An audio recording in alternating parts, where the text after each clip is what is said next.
Welcome to Jazz Piano Skills. I'm Dr. Bob Lawrence. It's time to discover, learn, and play jazz piano.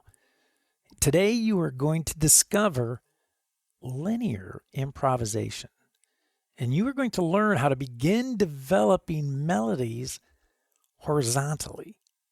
And you are going to play 10 exercises designed specifically to help you seamlessly connect harmony melodically. So as I always like to say, regardless of where you are in your jazz journey, a beginner, an intermediate player, an advanced player, or even if you consider yourself a seasoned and experienced professional, you will find this Jazz Piano Skills podcast lesson exploring linear improvisation to be very beneficial. If you are new to Jazz Piano Skills, if you are a first-time Jazz Piano Skills podcast listener, I want to personally invite you to become a member. Visit JazzPianoSkills.com to learn more about the abundance of jazz educational resources, materials, and services that are available for you to use to help you along your jazz journey to becoming an accomplished jazz pianist. For example, as a Jazz Piano Skills member, you have access to all of the educational podcast packets, the illustrations, the lead sheets, and the play-alongs that I develop and I produce and publish each and every week for every podcast episode. These are fantastic educational tools, educational guides for you to utilize when practicing to maximize your musical growth. Also, as a Jazz Piano Skills member, you have access to the sequential online jazz piano curriculum, which is loaded with comprehensive courses, all of them using a self-paced format, educational talks, interactive media, video demonstrations of the jazz piano skill in all 12 keys, play-alongs, and much, much more. Also, as a Jazz Piano Skills member, you have a reserved seat each and every week to my online masterclass. Now, these weekly masterclasses are in essence a 1-hour online lesson with me every single week. And as a Jazz Piano Skills member, you also have access to the private jazz piano community, which hosts a variety of engaging forums, podcast-specific forums, course-specific forums, and general jazz piano forums as well.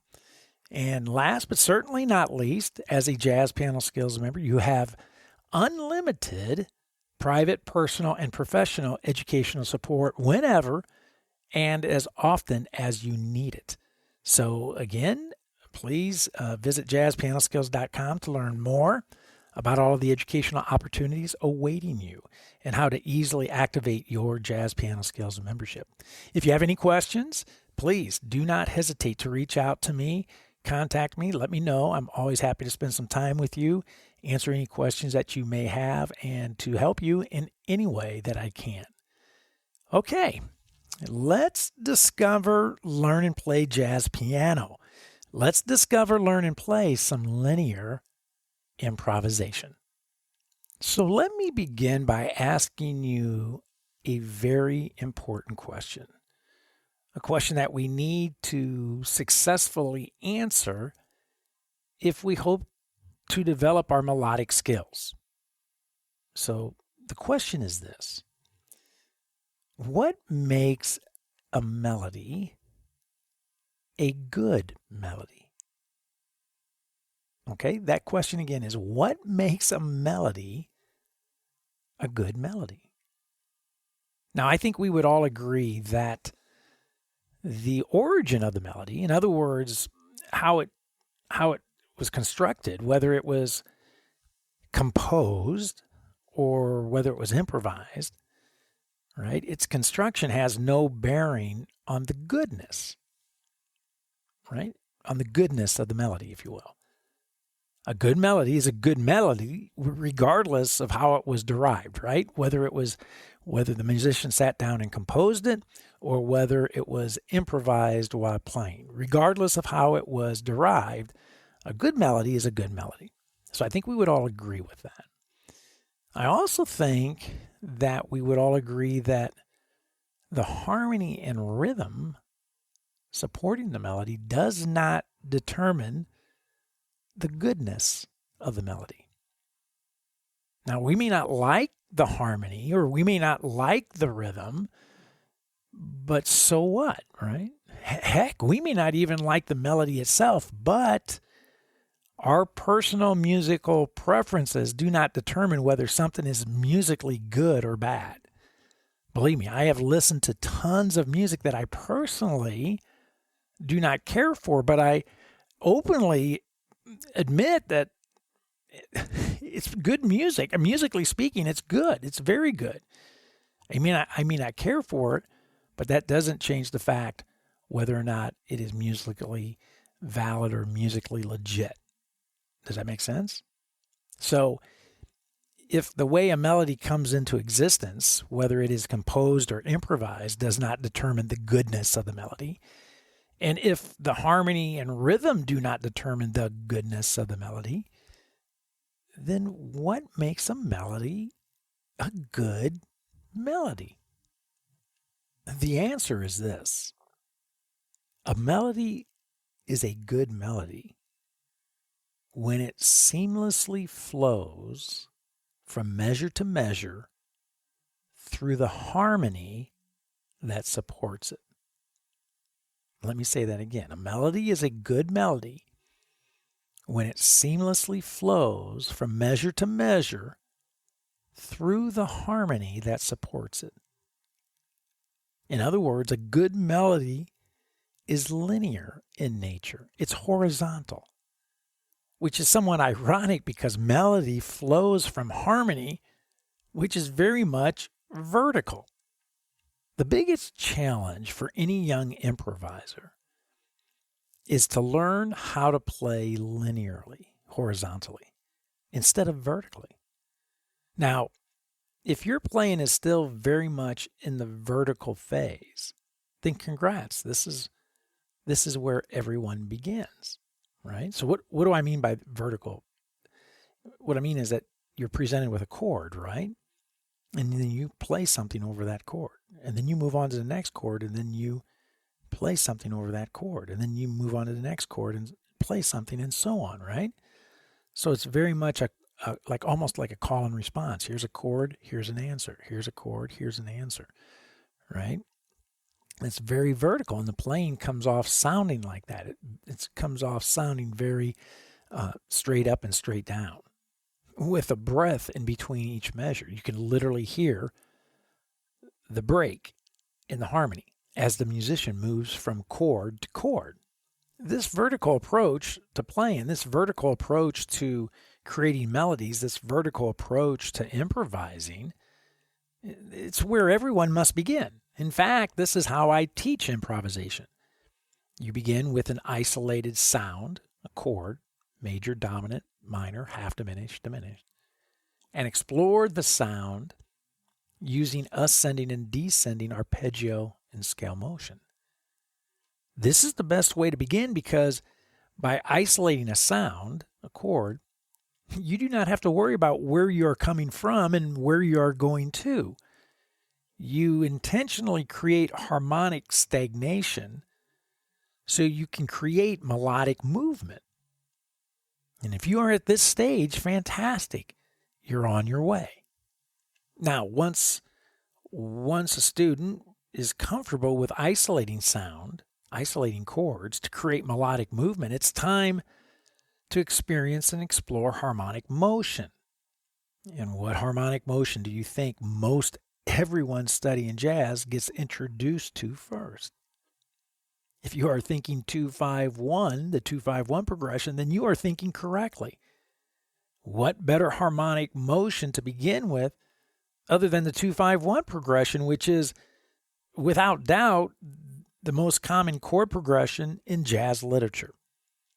It is a great place to begin because it's the same major scale that can be used to play over all three chords, right?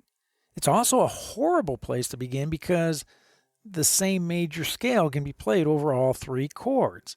In other words, it's a blessing and a curse at the same time. A blessing because you can begin to get a feel for and begin hearing what it is like to play linearly because only one scale is needed to play through all three chords.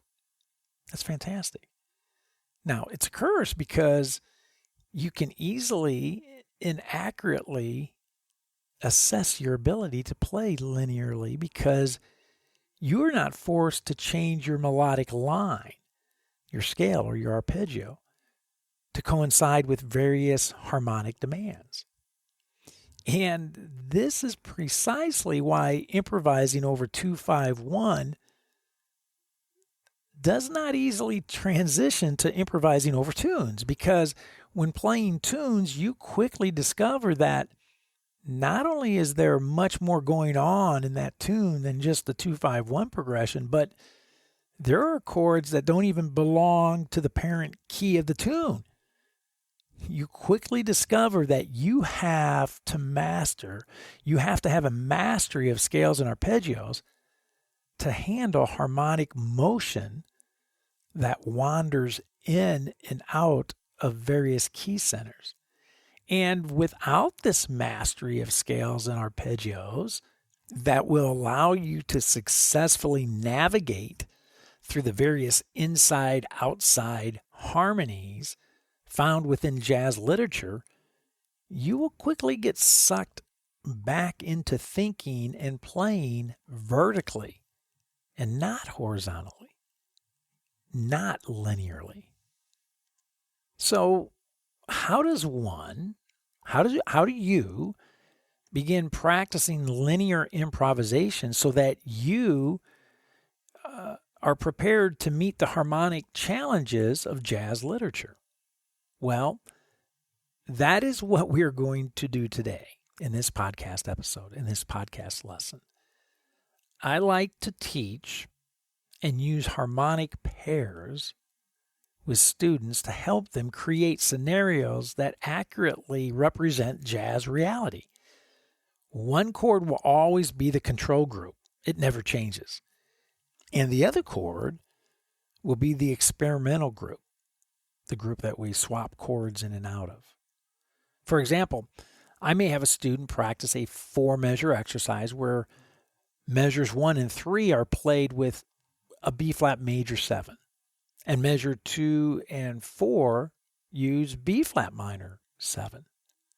In doing so, this B-flat major 7 and B-flat minor 7, in doing so, we have to get comfy creating seamless melodies using the B-flat major scale and the A-flat major scale.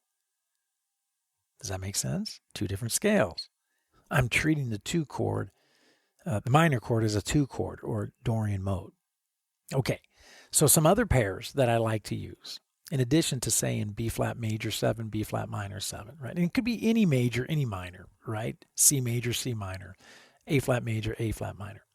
In addition to doing a minor pair, major minor pair, the same B-flat and B-flat major and B-flat minor, I like to do, for example, B-flat major 7 going to B minor 7, alternating with B minor 7, or B-flat major 7 alternating with C sharp minor 7, or B-flat major 7 alternating with E-flat minor 7, or B-flat major 7 with E minor 7, or B-flat major 7 with F sharp minor 7, or B-flat major 7 with A-flat minor 7. You get the point, right? Every one of these harmonic pairs that I just mentioned, every single one requires you to create seamless melodic ideas using 2 different major scales. And just a quick side note, you know why the major scales are so important? Because every chord that you run into in the music that you play, the music that you want to embellish and improvise, every single chord, with the exception of the diminished chord and altered chords like sharp 9s, flat 9s, sharp 11s, so on, every single chord will be treated with a major scale, right? So it would make perfect sense to ask these type of questions. You see a major chord, you would ask, what major scale do I play over that major chord? You see a dominant chord, what major scale should I play over that dominant chord? You see a minor chord, what major scale should I play over that minor chord? You see a half diminished chord, what major scale should I play over that half diminished chord? You see, these different sounds, major, dominant, minor, half diminished, and diminished, are satisfied with major scales. So learning major scales and gaining a command and mastery of major scales is essential if you want to be successful playing in and out of major, dominant, minor, and half diminished sounds. So today, I am going to model for you one of these harmonic pairs so that you can hear how I approach practicing linear improvisation. Your job will be to take what you learned today and begin applying the approach to various major, minor harmonic pairs. So the educational agenda for today is as follows. Number 1, I am going to present 10 exercises designed to help you begin developing linear improvisation, to help you seamlessly connect harmony melodically. Number 2, each exercise will focus on helping you successfully transition from 2 unrelated sounds. In other words, the sounds derive from different key centers. A, one sound will be a major, and B, one sound will be a minor. Okay, so I'm going to be alternating between a major and minor sound. And both sounds, as I just mentioned, belong to different keys. Number 3, each exercise will focus on developing linear improvisation techniques using ascending and descending arpeggio motion constructed with inverted shapes or inversions, and also ascending and descending scale motion. Plus, the scale motion will use various entry points like root, third, fifth, and seventh. And then number 4, I will be using one harmonic pair today for each exercise. The harmonic pair that I've selected for today is a B flat major 7 and C sharp minor 7. And finally, number 5, I will be playing all demonstrations today, all exercises using a tempo of 140. All right, only for the sake of time. I would be practicing these harmonic pairs at much slower tempos, which I highly recommend. Right, 60, 70, 80. Keep it slow at first, then increase your tempos. If you are a Jazz Piano Skills member, I want you to take a few minutes right now, hit the pause button, and download, and print the illustrations, the lead sheets, right? The illustration packet and the lead sheet packet. You have access to all the podcast packets each and every week, and as I remind you each and every week, you should absolutely be using them not only when listening to the podcast episode, but of course when practicing as well. So if you're listening to this podcast on any of the popular podcast directories, such as Apple, of course, Google, Amazon, Spotify, iHeartRadio, Pandora, on and on and on, then be sure to go to JazzPianoSkillsPodcast.com to download the podcast packets. You will find the active links, the download links, in the show notes. And one final but extremely important message, one important note that I always mention every week as well, that if you are for some reason thinking that linear improvisation that we are about to discover, learn, and play is in some ways, or even if you feel that it is all the way over your head, then I would say to you, okay, it's okay, relax, it's fine. So continue to listen, continue to grow your jazz piano skills intellectually by listening to this podcast episode. Because the fact is that all skills, when first introduced to us on our journey, all skills are over our heads. So the first step to getting better is to always dive in and listen. First step is always to listen in order to improve our musicianship. So all musical growth, as I always say, begins upstairs, mentally, conceptually, before it can come out downstairs physically in your hands. So listen to this podcast lesson now to discover and learn. The play will come in time. It always does. I guarantee it. Okay, the first 4 exercises are going to be dealing with arpeggio motion, ascending and descending arpeggio motion. Exercises 5 through 8 will deal with ascending and descending scale motion. And then number 9 and 10, the last two exercises, will deal with arpeggio motion only, ascending multiple octaves. And then exercise 10 will deal with scale motion only, ascending and descending several octaves, multiple octaves. And then finally, I'm going to do a demonstration or an exercise at the very end that allows me to freely move in and out of arpeggio and scale motion, ascending and descending with multiple octaves. So it's a stair-step process here, right? Okay, so exercise 1, arpeggio motion. I am going to use ascending motion on my B-flat major chord, ascending from the root and from the third, right? So I'm going to fill up the entire measure. So my first arpeggio is B-flat, D, F, A for counts 1 and 2, and then D, F, A, B-flat major in first inversion for counts 3 and 4. So it's right, 1 and 2 and 3 and 4 and just like that. Then descending motion, arpeggio motion for the C sharp minor, descending from the 7th and descending from the 5th, and then resolving to the B-flat major. So I have this seamless transition from B-flat major to C sharp minor using ascending and descending arpeggio motion.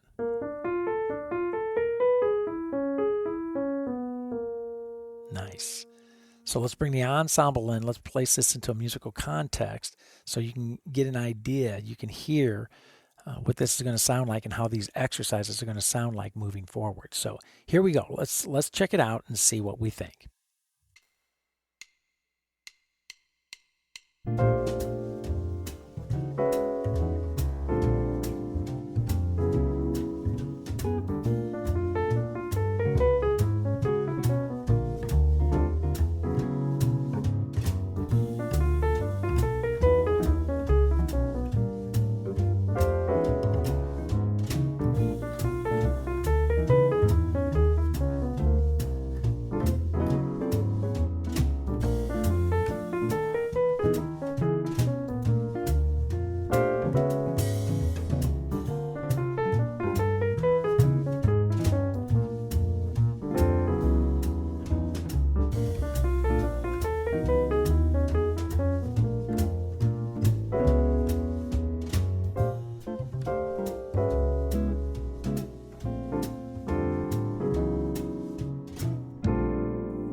So you get the idea, right? We're moving through our B-flat major and C sharp minor 7, a linear line, not thinking vertically, thinking linearly through these two different sounds with two very different key centers.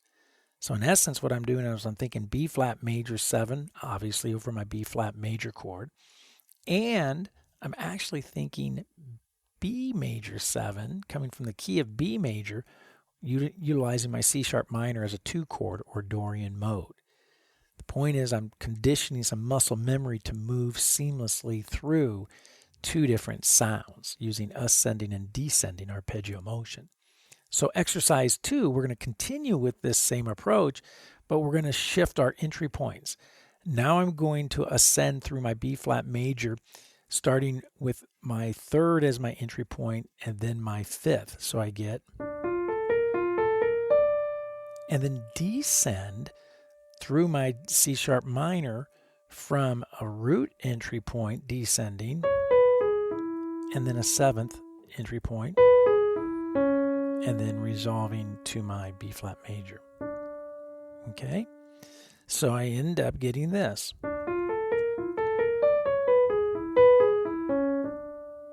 Nice. Let's put this in a musical context and let's see what it sounds like. Here we go.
Nice.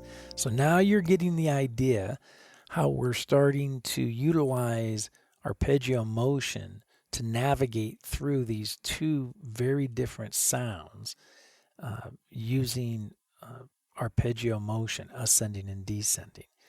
So now we're going to do the same thing for our third exercise and again shift our entry points. So our B flat major is going to, on the first half of the measure, is going to arpeggiate from the 5th and then from the 7th. And then descending on the C sharp minor from the 3rd and from the root. So I get this.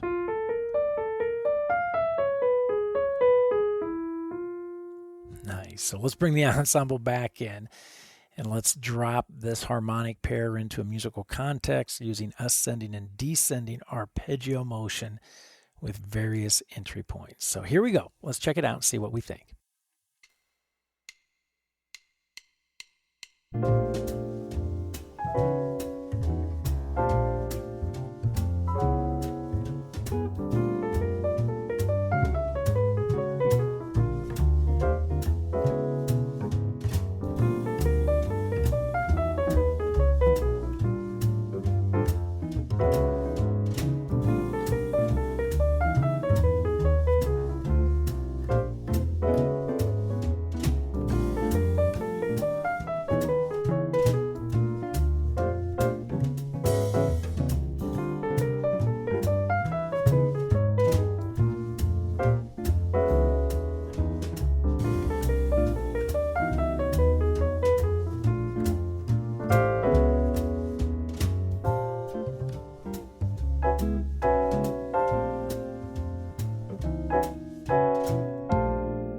Absolutely love it.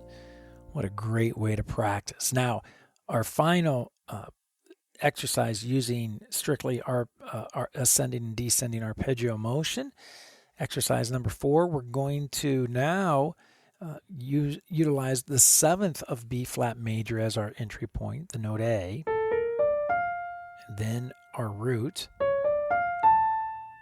And then on our descending side with the C sharp minor, we're going to descend from the 5th of C sharp minor, which is the G sharp, and then from the 3rd. And then resolve it to the 7th of our B flat major.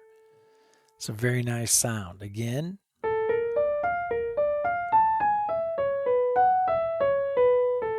that's not right. Again.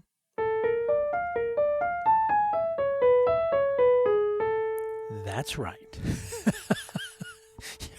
Sometimes I can't even remember what I'm supposed to be playing, but hey, it works out, right? So let's bring the ensemble back in. Let's check it out and see what we think. Here we go.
Nice. Okay.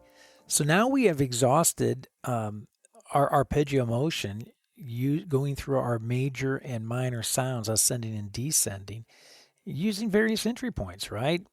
For each, for ascending motion on the B flat major 7 and descending motion on the C sharp minor 7, both using various entry points. Again, because in real life situations when you're playing, you just don't know where you're going to be, right? So we can't always be entering a B flat major from the note B flat or the C sharp minor from the note C sharp.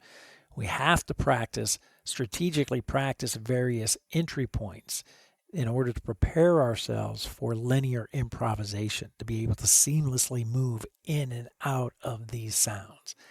So now that we have strategically moved through arpeggio motion using various entry points, we're going to do the same thing with exercises 5, 6, 7, and 8.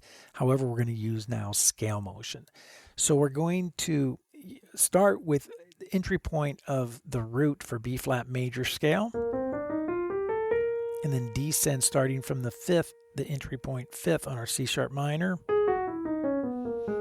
and then resolve it back to our B flat major. So in time it sounds like this. Nice. But now let's drop it into a musical context and let's see what we think. So let's bring the ensemble in. Here we go. Check it out.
Absolutely love it, right? Solid. So now we're going to utilize the exact same approach, but now we're going to utilize the 3rd as our entry point on B flat major. And then our descent on our C sharp minor will be the root. And we'll resolve on the 3rd of B flat major. So it's going to sound like this.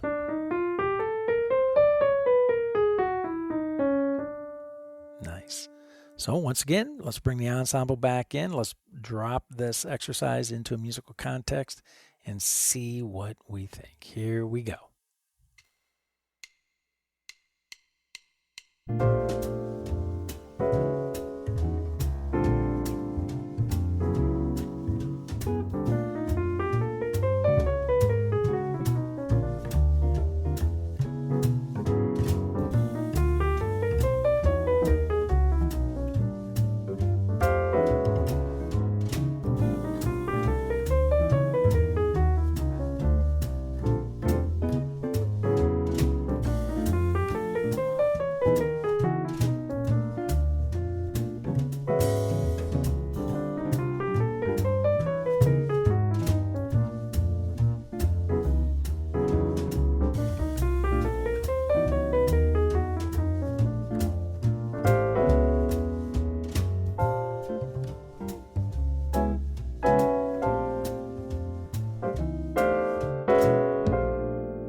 I love it. See, the whole point of altering our entry points, it forces us to deal with different fingering configurations, right? Which is absolutely necessary if you're going to develop linear improvisational skills. So whether we're doing arpeggio motion or scale motion, we're always strategically moving our entry points around so that we have to deal with different fingering configuration. Smart practice, effective practice, efficient practice. So now with that being said, we're going to shift our entry point to the 5th of B flat major. So we're going to start on our F. And we're going to descend on the 3rd of C sharp minor. And then resolve it to the note F or to the 5th again of B flat major. So it sounds like this. Wonderful. And once again, we want to drop it into a musical context. So we're going to bring our ensemble in. And let's have a little fun, see what we think. Here we go.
So far we've used the entry point on our major chord of being the root, the third, the fifth. One left to do, that's the seventh. So we're going to use ascending motion, launching from the seventh of our B flat major, the note A. And we're going to descend on our C sharp minor with the entry point being the fifth, or the G sharp. And then we'll resolve it back to the seventh of B flat major, which is the note A. Again. Nice. So once again, we're going to drop it into a musical context. Let's call upon our ensemble, bring the ensemble in, and let's see what we think. Let's listen to this and check it out. Here we go.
Very, very nice.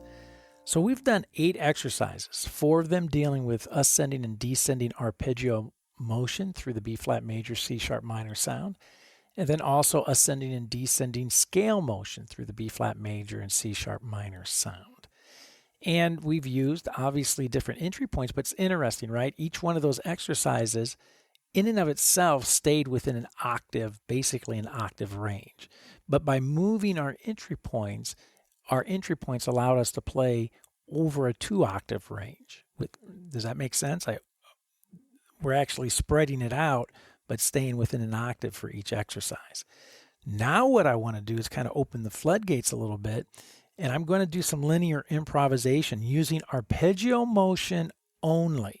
And my focus is to move seamlessly from my B flat major to my C sharp minor, ascending and descending through multiple octaves, at least 2 octaves, ascending and descending. I feel pretty comfortable about it because I've explored various entry points and destination points, exit points. So I should be able to move around a little bit using arpeggio motion and focusing on a linear connection between my B flat major and my C sharp minor. So let's bring the ensemble in. Let me experiment with this a little bit and see what we think. Here we go.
Very, very nice.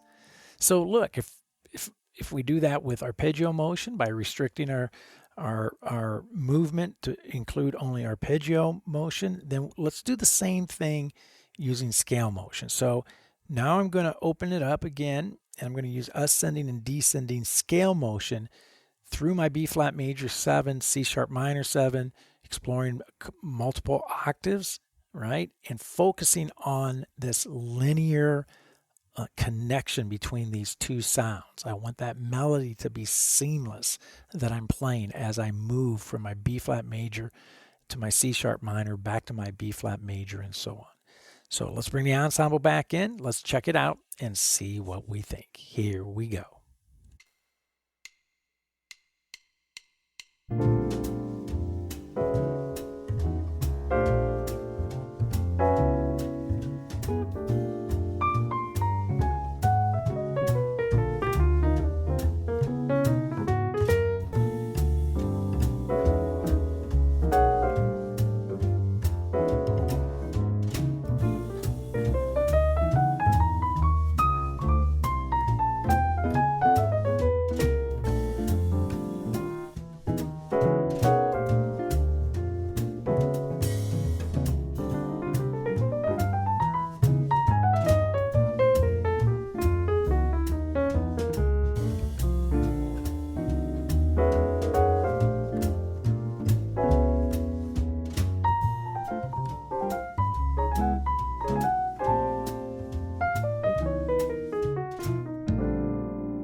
Too much fun, right? Just so much fun. I could do that all day. And I love restricting myself to just one type of motion, arpeggio motion, and then restricting myself to scale motion, right?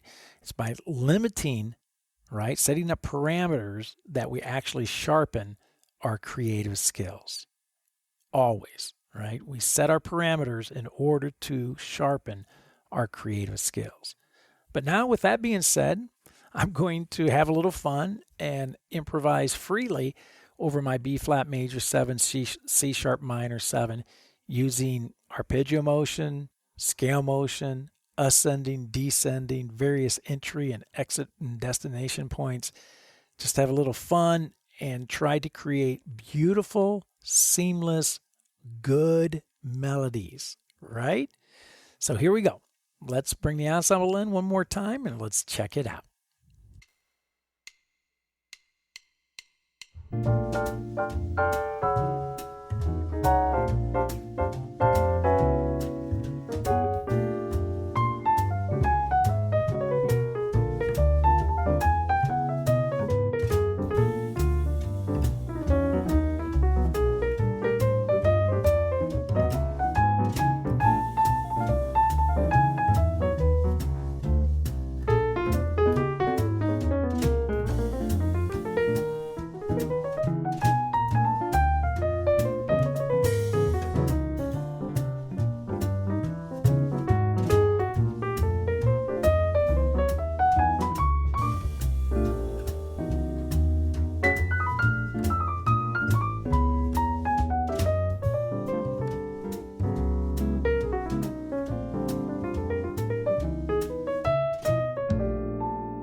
Never, ever fails. We always unpack a ton of information each and every week in each and every podcast within an hour.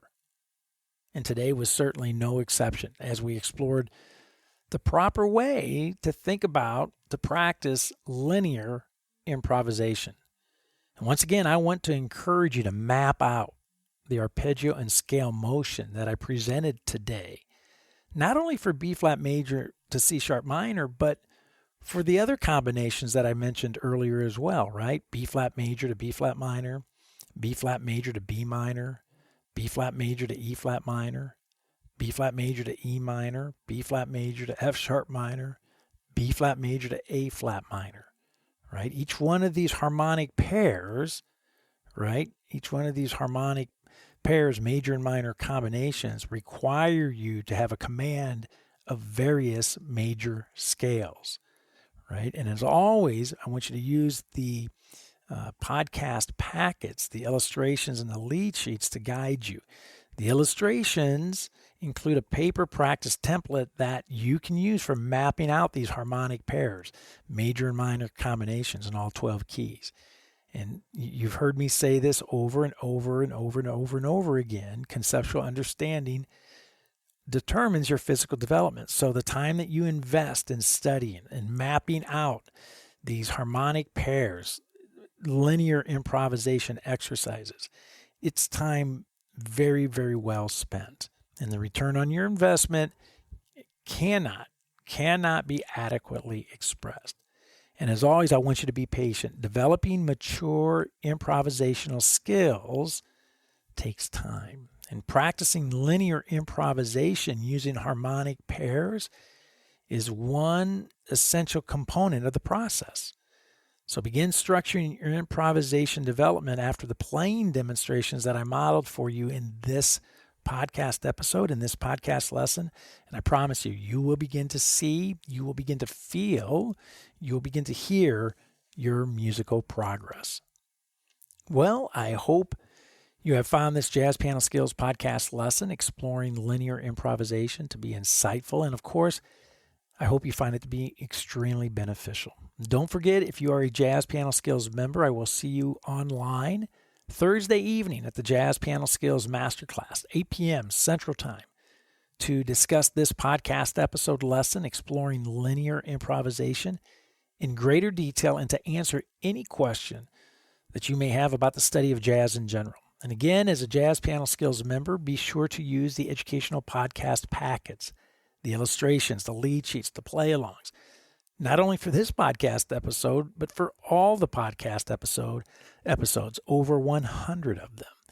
And also be sure to use the Jazz Piano Skills courses to maximize your musical growth. Likewise, make sure you are an active participant in the Jazz Piano Skills community. Get involved, contribute to the various forums, and most importantly, make some new jazz piano friends. As always, you can reach me by phone, 972-380-8050. My extension is 211. And by email, Dr. Lawrence, drlawrence at jazzpianoskills.com. Or by SpeakPipe, found throughout the Jazz Piano Skill website. Well, there is my cue. That's it for now. And until next week, enjoy studying and playing and developing linear improvisation. Enjoy the journey, and most of all, have fun as you discover, learn, and play jazz piano.